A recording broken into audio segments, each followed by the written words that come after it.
Пристигна урбаната опрема за повеќе наменското игралиште во Зрновци. Се работи на нејзино поставување. За непол месец ќе биде ставено во функција. Проектот за негова изградба чини околу 7 милиони денари.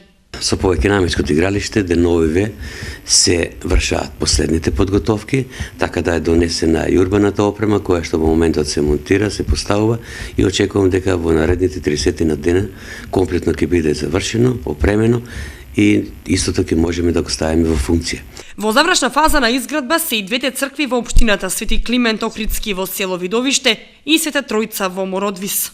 Започнавме со градежните активности, односно тоа е внатрешно малтресување на црквите, меѓутоа исто така порачани са иконостасите кои што наредните месеци ќе бидат поставени и со тоа сметам дека комплетно ќе бидат опремени, така да во наредните, односно во летните месеци ќе можеме и да го извршиме чиното светување на самите цркви.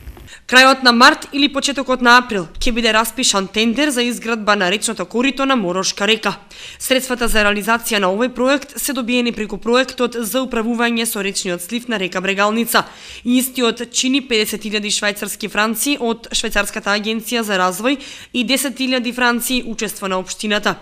Градежните активности ќе започнат кон почетокот на јуни и во текот на годината речното корито на Морошка река комплетно ќе биде изградено. Инаку Станков истакна дека Зрновци ќе добие комплетно нов лик и соуредување на просторот спроти игралиштето, каде се планира да биде парк со зеленило, место каде жителите ќе може да одмораат и уживаат, и во кое ќе бидат планирани повеќе спортски содржини, патеки за трчање и возење велосипед. Ќе биде поставена урбана опрема со клупи за седење, фонтана, канти за отпадоци, реквизити за детски игри. Просторот ќе биде осветлен, а се планира да се изгради и тениско игралиште. До повеќе наменското игралиште е предвидено поставување на угостителски објекти, каде граѓаните ќе може да се освежуваат. Во непосредна близина на игралиштето ќе биде изградена планираната детска градинка.